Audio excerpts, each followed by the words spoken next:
La ley de Gay-Lussac dice que a volumen constante, la temperatura de una masa definida de gas es directamente proporcional a la presión aplicada.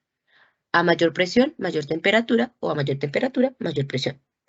Este tipo de situaciones también se aplica cuando nosotros tenemos un gas en unas condiciones particulares y generamos un cambio en la presión o en la temperatura sin modificar el volumen o el número de moles como tal. Esta perturbación generará un aumento en la propiedad en caso de que ésta también aumente. Si, por ejemplo, yo tenía unas condiciones 1 en las que la presión tenía cierto valor y la temperatura también, si la presión o la temperatura aumentan, en la segunda condición, la presión o la temperatura también van a verse afectadas por esa condición de manera proporcional. Quizás para que esto sea más fácil de entender, vamos a ver el ejemplo. Vamos a tener el argón, que es un gas inerte. Nuevamente vamos a ir anotando la información conocida, que se emplea en los focos para retrasar la vaporización del filamento del tungsteno. Cierto foco que contiene argón a 1.20 atmósferas y 18 grados centígrados. Entonces vamos a llamar estas condiciones iniciales, las condiciones 1. Presión 1 de 1.20 atmósferas. Tenemos una temperatura 1 de 18,0 grados centígrados. Se calienta a 85 grados centígrados. Entonces cambia la temperatura. Vamos a tener una temperatura 2 a 85 grados centígrados. Calcule su presión final en atmósferas. Necesitamos saber la nueva presión. Bueno, aquí aplicaremos la ley de Gay-Lussac, en la que nosotros sabemos que la presión y la temperatura son variables directamente proporcionales. A mayor presión, mayor temperatura y viceversa. El cambio que nosotros estamos generando es en la temperatura. Inicialmente teníamos 18 grados, ahora tenemos 85 grados. Eso efectivamente nos debería generar un incremento en la presión con respecto a la que tenemos originalmente para darle cumplimiento a la ley de Gay-Lussac. Vamos a poner a prueba esto. Eh, Sin embargo, antes de aplicar la ley de Gay-Lussac, cualquier temperatura que se utilice en este caso para las leyes de los gases tiene que estar en grados Kelvin. Bueno, perdón, en Kelvin. Entonces, a este 18 grados centígrados, yo le voy a sumar el 273 para hacer el cambio de unidades. Igual al 85 para poder tener la información de las unidades en los Kelvin, que son las que vamos a utilizar y son las aceptadas para esta parte. Entonces, 18 más 273, eso me da en este caso 291 Kelvin.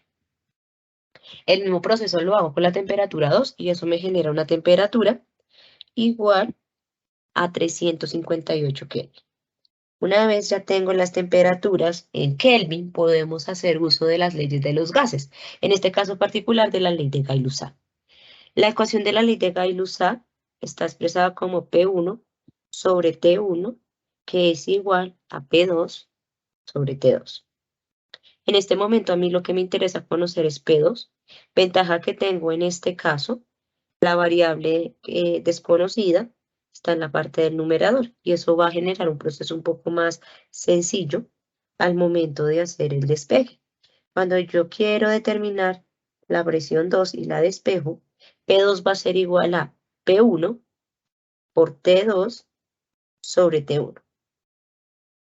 Y esto nos daría lo siguiente. La presión 1 que nosotros tenemos en este ejercicio es 1.20 atmósferas. La temperatura 2 son los 358 Kelvin y la temperatura 1 pues serían los 291 Kelvin. Al hacer la operación matemática Kelvin con Kelvin se cancela, efectivamente me quedan atmósferas y eso me generaría el valor de la nueva presión.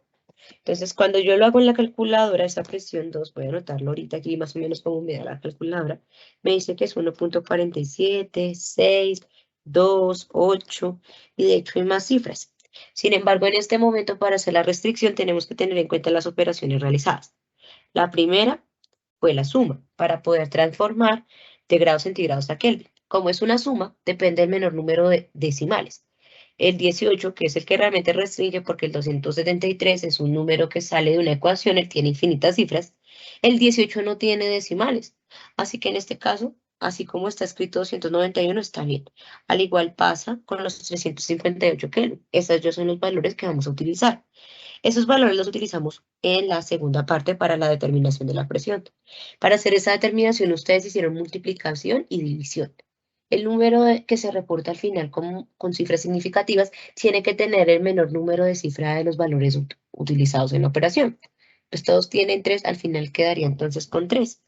En ese orden de ideas deberíamos incluir el 1, el 4 y el 7.